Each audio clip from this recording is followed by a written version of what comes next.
ठीक है, देखो हम लोग सीख रहे हैं परपेंडिकुलर एक्सिस थ्योरम, और ये कोई प्लेनर ऑब्जेक्ट है। प्लेनर मतलब 2D ऑब्जेक्ट है, प्लेनर लेमिना प्लेट जैसा होना चाहिए। प्लेनर का मतलब प्लेट जैसा, ये नहीं कि अजीब सा 3D ऑब्जेक्ट। इसी एक प्लेनर ऑब्जेक्ट है, सरफेस ना प्लेन जैसा होना चाहिए, प्लेन होना चाहिए।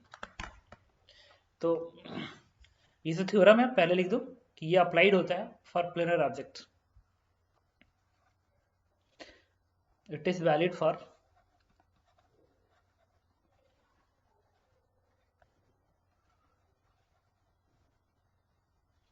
प्लेनर ऑब्जेक्ट या लेमिना टाइप ऑब्जेक्ट।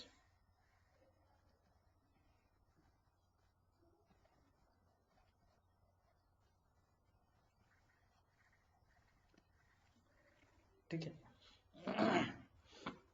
तो ये है, ये एक प्लेनर ऑब्जेक्ट है और मैं चाहता हूं कि इसका जेड एक्सिस के अबाउट मोमेंट ऑफ इनर्शिया निकालना, जबकि ये जो ऑब्जेक्ट है वो एक्स वाई प्लेन में है। मतलब ये जो व्हाइट बोर्ड है वो एक्स वाई प्लेन है और जेड एक्सिस प्लेन के बाहर है।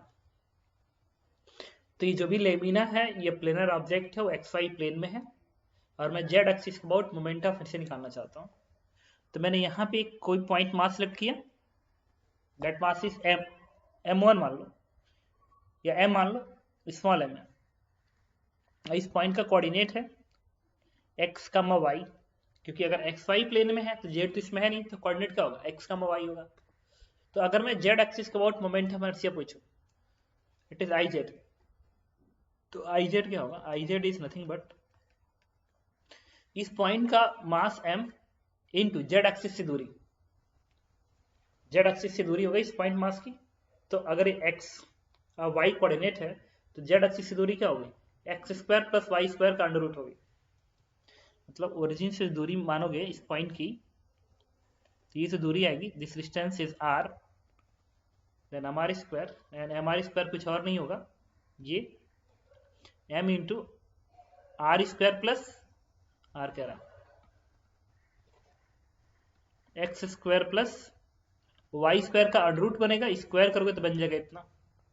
लेकिन ये तो एक पॉइंट मास का moment of inertia Z axis के बाद, पूरे सिस्टम का निकालना है तो इस पे सिग्मा समय से लगाना पड़ेगा। तो इससे आई जेड की वैल्यू आएगी, this one is sigma m x square plus sigma m y square. अभी सिग्मा एम एक्स स्क्वायर क्या है, ये जो sigma m x square, x क्या है, एक्स है वाई एक्सिस से दूरी, एक्स स्क्वायर किसी भी पॉइंट का, अगर मैं ऐसे बताऊं ना, ये वाई एक्सिस है, एक पॉइंट यहाँ पे है जिसका कोऑर्डिनेट है एक्स, वाई, तो इसका वाई एक्सिस से दूरी है, ये जो दूरी है ना, this one is the x.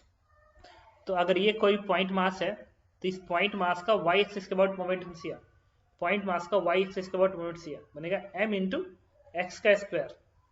तो ये जो सिग्मा समेशन है जो तुम्हें दिख रहा है, ये जो सिग्मा समेशन है sigma m x square, this is the moment of inertia with respect to y axis.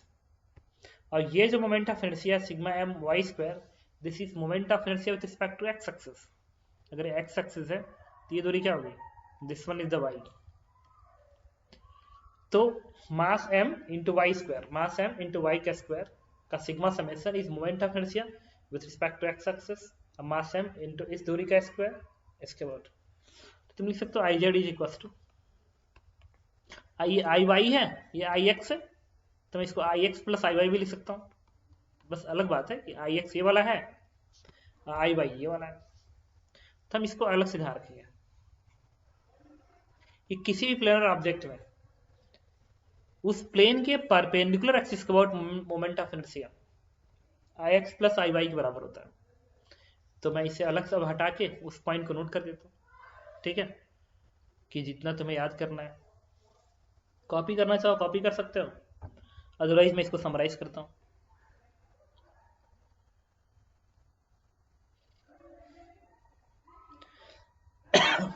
ठीक है, देखो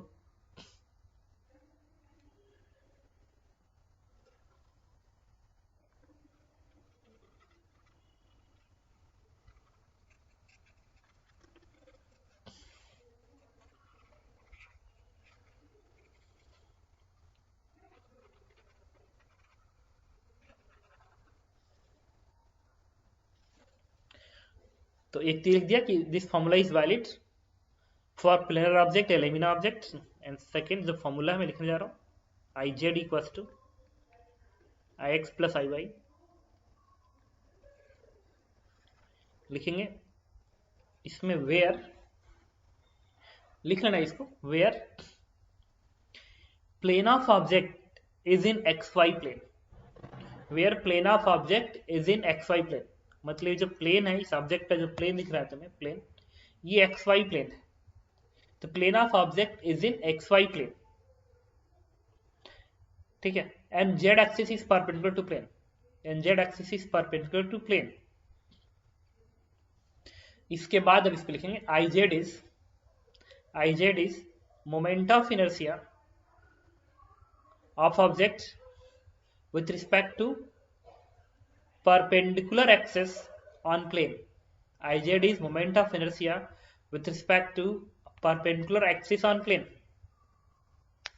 ठीक है। और आई एक्स तो समझ रहा हूँ, आई एक्स एक्स एक्सिस के अबाउट मोमेंट इनर्शिया है, आई वाई क्या है, वाई एक्सिस के अबाउट मोमेंट ऑफ इनर्शिया। अच्छा यहीं पे हम लोग एक और थ्योरम पढ़ लेते हैं, थ्योरम पढ़े इससे बेटर है, ये पढ़ ही लेते हैं, पैरेलल एक्सिस थ्योरम। मैं इसे हटाता हूँ, अगले पेज पे चलता हूँ। हाँ तो जैसे मतलब देखो, जैसे अगर किसी ने इसी को x रुको, ये z हो गया, ये x हो गया, तो y प्लेन के बाहर होगा। अगर ऑब्जेक्ट सपोज करो xz प्लेन में, xz प्लेन में, तो फिर क्या लिखोगे, आई वाई इक्वल टू लिखोगे I x plus I Z, तुम ये लिखोगे तभी बनेगा। एक्चुअल में ये जिस प्लेन में है उस प्लेन के दो परपेंडिकुलर एक्सिस का मोमेंट ऑफ इनर्शिया जब ऐड करोगे तो परपेंडिकुलर एक्सिस का आ जाएगा, ठीक है। इस केस में क्या है, इस फॉर्मूले केस में क्या है कि एक्स वाई प्लेन में ऑब्जेक्ट है और इसमें क्या एक्स जेड प्लेन में ऑब्जेक्ट है। तो जब भी तुम्हारे सामने क्वेश्चन पूछेगा तो इन जनरल बच्चे क्या करते हैं, एक्स एक्सिस और वाई एक्सिस को मान लेते हैं उसी प्लेन में, उसी प्लेन में मान लेते हैं, और जेड को परपेंडिकुलर मान लेते हैं और इस फॉर्मूले को लगा देते हैं, आंसर आ जाता है। ताकि अब इस ऐसा कंफ्यूजन हो फॉर्मूले में, हमें सही याद रहेगा आई जेड बराबर आई एक्स प्लस आई वाई, तो बेटर है कि एक्स वाई प्लेन को ही क्या मान लें, उसका ऑब्जेक्ट का प्लेन मान लें और फिर जेड के अबाउट निकाल लें, आंसर दे देगा। लेकिन क्वेश्चन में ही अगर ऐसा मेंशन है कि एक्स और जेड में वो प्लेन है, तब फिर इस फॉर्मूले का यूज करेंगे, तब ऐसे लिखना पड़ेगा। ओके ठीक है, अभी हम लोग पढ़ने जा रहे हैं पैरेलल एक्सिस थ्योरम, ठीक है। तो इसमें पहली बात कि ये सबके लिए वैलिड है, इसके लिए प्लेनर नॉन प्लेनर होना कोई वो नहीं है, सबके लिए वैलिड है। It is valid for all type of object, it is valid for all type of object.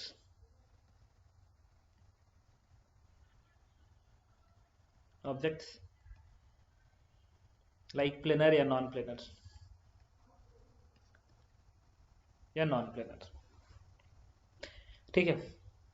ये फॉर्मूला ये कहता है कि सपोज करो दो मैंने पैरेलल लाइन ड्रॉ की, दो मैंने पैरेलल एक्सिस ड्रॉ की,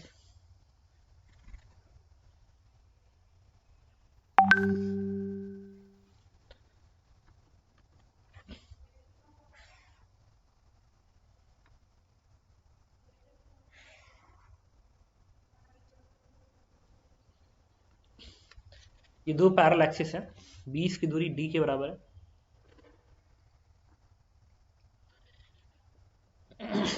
और ये जो एक्सिस है ये सपोज करो सेंटर ऑफ मास से पास कर रहा है, ये सेंटर ऑफ मास से पास कर रहा है, तो इस पूरे ऑब्जेक्ट का जो सेंटर ऑफ मास है वो ये है, और एक्सिस इस सेंटर ऑफ मास से पास कर रहा है। तो मैंने क्या किया कि इस पूरे सिस्टम की मोमेंट ऑफ इनर्शिया, इस पूरे सिस्टम का हो या इस पूरे ऑब्जेक्ट की का हो, मोमेंट ऑफ इनर्शिया मैंने इस एक्सिस के अबाउट निकाल ली, एंड दैट इज ICM। और d दूरी पे जो एक्सिस पड़ी हुई है इसके about moment of inertia I है। दो एक्सिस है, ये एक्सिस सेंटर ऑफ मास से पास कर रही है और इसके about moment of inertia ICM है, और इससे d दूरी पे एक एक्सिस है जिसके about moment of inertia I है। तो इस I में, इस ICM में जो रिलेशन होल्ड करता है that is I equals to ICM plus total mass m into d square. This is parallel axis theorem. दो एक्सिस पैरेलल हैं बट एक एक्सिस सेंटर ऑफ मास से पास होनी चाहिए। तो आई बराबर क्या आएगा, ICM प्लस एम स्क्वायर। लिखेंगे where ICM is moment of inertia about an axis passing through center of mass. M is the total mass of object and small d is distance between two parallel axes. ठीक है, चलो इस पे question करते हैं। इसकी proof की जरूरत नहीं है, वैसे ही किया जा सकता है, बस तुम फॉर्मूला बस याद रख रखना कि ऑलवेज वैलिड है। इसके लिए कंडीशन नहीं है कि ऑब्जेक्ट प्लेनर होना चाहिए या नॉन प्लेनर होना चाहिए, सबके लिए वैलिड है। जबकि प्रीवियस थ्योरम सिर्फ और सिर्फ प्लेनर ऑब्जेक्ट के लिए वैलिड था। क्वेश्चन करता है, ये एक रेक्टेंगुलर प्लेट है जिसका मास m के बराबर है। ये लेंथ a के बराबर है, ये लेंथ b के बराबर है, ठीक है। और मैं चाहता हूं इसमें कुछ एक्सिस बना रहा हूं। ये है x एक्सिस, ये y एक्सिस और z एक्सिस इसके प्लेन के परपेंडिकुलर है और सेंटर ऑफ मास से पास कर रहा है। तो रेक्टेंगुलर प्लेट है तो x एक्सिस बीच से, y एक्सिस ऐसे, z एक्सिस परपेंडिकुलर है। तो x एक्सिस के अबाउट जो मोमेंट ऑफ इनर्शिया होगा, x axis about it is ix and this is mb square by 12 and iy is ma square by 12। मतलब ये length a है तो इसके अबाउट ma स्क्वायर बाय 12, ये लेंथ b है तो इसके अबाउट mb स्क्वायर बाय 12। तो iz जो होगा z मतलब इस रेक्टेंगुलर प्लेट के सेंटर से पास हुआ परपेंडिकुलर हो प्लेन के, दोनों को जोड़ देंगे ix प्लस iy। तो जब ix प्लस iy जोड़ोगे, इसको जोड़ोगे तो m/12 कॉमन आएगा। तो m/12 कॉमन आएगा, ये बनेगा a square plus b square. इसको ध्यान रखना। सेकेंड डायग्राम है तो हम ऐसे ही बनाएंगे।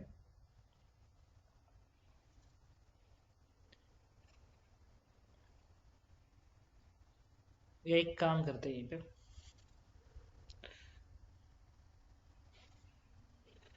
ठीक है, साइड लेंथ सब कुछ सेम है, ये भी लेंथ a के बराबर है, प्लेट a भी है, ये b के बराबर है। अब मैंने यहां पे एक्सिस बना दी,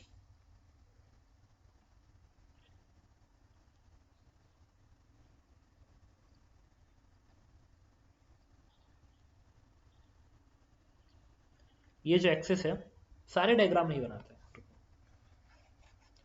स्क्वायर पर जाएंगे। ये एक्सिस है, दिस एक्सिस इज, इस एक्सिस मोमेंट से मान लो I नॉट है, I नॉट। तो जो I नॉट की वैल्यू होगी, I नॉट की जो वैल्यू होगी, दिस वन इज, ये लेंथ a है ना, ये लेंथ a है और इसके बाद पता करना है, तो ये आता है m a स्क्वायर बाई 3 बनता है। अब ये कैसे बनेगा, ये हम लोग चाहें तो पैरेलल एक्सिस थ्योरम से निकाल सकते हैं। ये प्लेट है ना, प्लेट देखना, प्लेट है और मुझे इस एक्सिस को अबाउट निकालना है। ये इसका सेंटर ऑफ मास है, सेंटर ऑफ मास के पैरेलल एक एक्सिस ड्रॉ करते हैं, क्योंकि इसके अबाउट मोमेंट फिर से जानते हैं, यही तो y एक्सिस वाला ही है। ये जो है ये तो सेंटर ऑफ मास से ही पास हो रहा है। तो अगर मुझे इस एक्सिस को अबाउट निकालना था, इस एक्सिस को अबाउट निकालना था, तो मैंने सोचा कि मुझे किसी और के अबाउट पता है क्या मोमेंट ऑफ इनर्शिया। तो हाँ, मुझे इस एक्सिस को अबाउट पता है। तो अगर साइड लेंथ a है तो इसके अबाउट क्या आएगा, ma स्क्वायर बाई 12 आएगा। और ये दूरी किसके बराबर होगा, तो a/2 के बराबर होगा। क्यों, ये पूरी दूरी a है तो ये दूरी a/2 होगी। तो कोई पूछे इसके अबाउट बताइए I नॉट, तो क्या करोगे, I naught is equal to parallel axis theorem लगाने जा रहा हूँ, ma square by 12 plus m into d square, d 20 की दूरी है, इट इज a/2। सिंप्लीफाई कर दोगे आ जाएगा ma स्क्वायर बाई 3। ये थ्योरम लगा दिया। अच्छा एक चीज और यहीं पे बता दो तुम्हें, ICM में ऐड करने के बाद md स्क्वायर जब ऐड कर रहे हो तब तो I आ रहा है। इसका मतलब फॉर्मूला बता रहा है कि अगर बहुत सारी पैरेलल एक्सिस हैं तो उस एक्सिस के अबाउट मोमेंट हमेशा सबसे कम होगा जो सेंटर ऑफ मास से पास करेगा, क्योंकि उसमें ऐड करके बाकी आ रहे हैं। तो यहाँ पे एक लाइन और मैं लिख सकता हूँ चाहूँ तो, there are many axes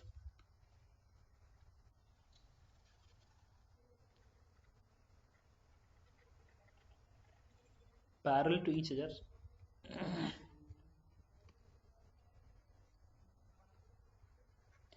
then moment of inertia will be minimum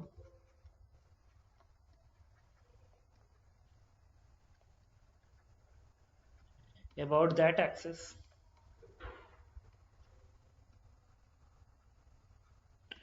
which is passing through center of mass.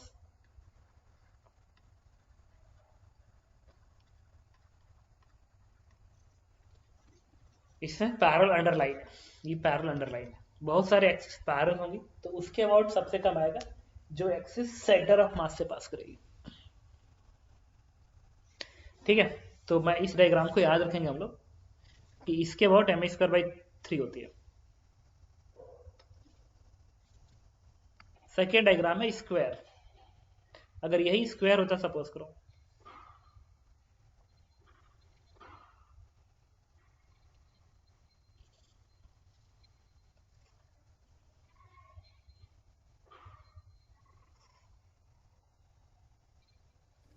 Sir रुको,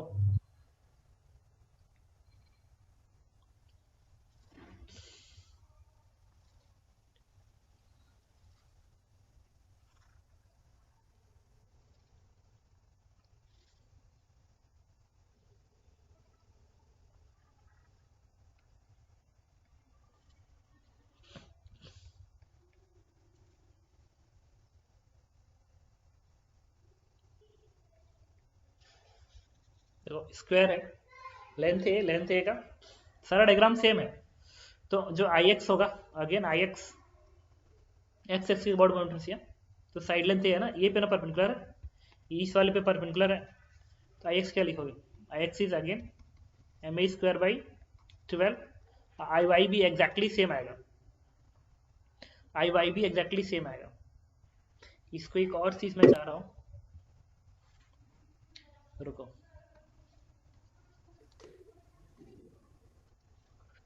ये भी एकदम सेम आता है आई वाई, और यही नहीं, इसमें अगर मैं एक और एक्सिस बना रहा हूं,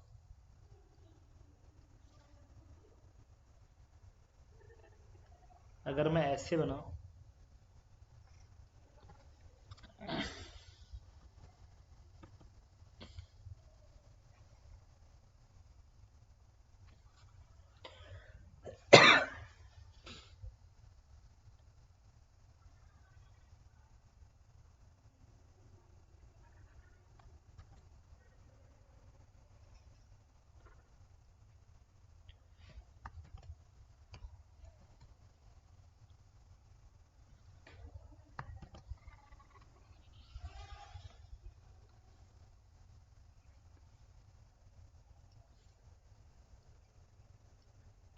इसको मैं लिख लिया I1, इसको लिख लिया मैं I2। ठीक है, तो ये स्क्वायर प्लेट है, तो एक्स एक्सिस मैंने ऐसे बनाया, वाई एक्सिस मैंने ऐसे बनाया, और एक मैंने ऐसे I1 बनाया और एक I2 मैंने ऐसे बना दिया। तो हम पाते हैं कि IX, IY, I1 and I2 ये इक्वल आता है हमेशा, मतलब इस एक्सिस का अबाउट मोमेंट ऑफ इनर्शिया, इसके अबाउट, फिर इसके अबाउट, या ये ले लो अलग से या ये ले लो अलग से, ये सब बराबर आता है। और ये जो वैल्यू थी I2 है, था this one is I2 this is equal to ma²/12 बनता है। और जो परपेंडिकुलर जेड एक्सिस, उसके अबाउट जब तुम जोड़ोगे IX प्लस आई करोगे ना, IX प्लस IY, तो ma²/12 plus ma²/12 it is ma²/6, कितना जाएगा। ओके, तो इस चीज का भी फिलहाल ध्यान रखना है। मैं बताता हूं कि बाकी तो समझ में आ ही रहा होगा, आई एक्स आई वाई, ठीक है, आपस इक्वल होते हैं, प्लस आई जेड आ गया, ये भी समझ में आ रहा होगा। But I one I two equal क्यों हुआ, इसको तुम ऐसे समझ सकते हो, इस सिमेट्रिक समझ सकते हो कि अगर स्क्वायर ऐसा हो और एक्सिस ऐसे हो, एक एक्सिस ऐसे हो, इसके अबाउट आई वन है, इसके अबाउट मान लो आई टू है, तो बाई सिमेट्री जो आई वन के अबाउट आई वन होना चाहिए आई टू होना चाहिए, क्योंकि स्क्वायर, अगर स्क्वायर है तो सिमेट्री करेगी, जितना इसके अबाउट आएगा उतना इस एक्सिस के अबाउट भी आएगा। अब परपेंडिकुलर, जो परपेंडिकुलर एक्सिस थ्योरम है, ये स्क्वायर है, प्लेट है, तो प्लेट पे परपेंडिकुलर एक्सिस जेड एक्सिस बनेगा, जेड एक्सिस बनेगा, जेड एक्सिस। तो जो जेड एक्सिस के अबाउट मोमेंट ऑफ इनर्शिया आएगा आई जेड, वो क्या लिख सकते हो, I one plus I two लिख सकते हो। आई वन आई टू आपस में बराबर है, इसको टू आई वन लिख सकते हो। और आई जेड आ गया हम, और आई जेड जो है, आई जेड तो यही है, आई जेड तो एम स्क्वायर बाई सिक्स है, ठीक, आई जेड तो एम स्क्वायर बाई सिक्स है। तो मैं ये बता रहा हूँ कि जो आई जेड है, अगर ये आई एक्स है, ये आई वाई है, तो आई जेड क्या था, एम स्क्वायर बाई सिक्स था, वो तो इस थ्योरम से आ सकता है। जो आई एक्स है, आई जेड है, ये वाला आई जेड, वो आई एक्स और आई वाई को जोड़ के आ सकता है, आई एक्स और आई वाई को जोड़ के आएगा, तो M square by twelve plus M square twelve M square by six आ गया आई जेड की वैल्यू। और यही आई जेड और ये वाला आई जेड एग्जैक्टली सेम है, क्योंकि परपेंडिकुलर एक्सिस है ना। तो अच्छा, इस आई वन इस आई टू के हेल्प से तुम इसको देखो, या आई एक्स और आई वाई के हेल्प से इसको देखो, आई जेड तो एक ही है, तो एक ही है, तो यहाँ पे तुम क्या लिख सकते हो, आई जेड के जगह पे M A square by six लिख सकते हो, तो आई वन क्या आएगा, M A square by twelve आ गया। इसका मतलब I two is what, I two is M A square by twelve, तो आई टू की value M A square by twelve आ गई। देखो, तो आई वन भी तो वही है, क्योंकि आई वन आई टू सिमेट्री से बराबर की हो। इसका मतलब अगर स्क्वायर होता है, अगर स्क्वायर होता है तो मैं इन चीजों में इतनी चीजें ध्यान रख सकता हूं कि किसके अबाउट मोमेंट ऑफ इनर्शिया कितनी होगी, ठीक है, तो इसको ध्यान रखेंगे। अब तुम क्या पूछ रहे थे, पूछो।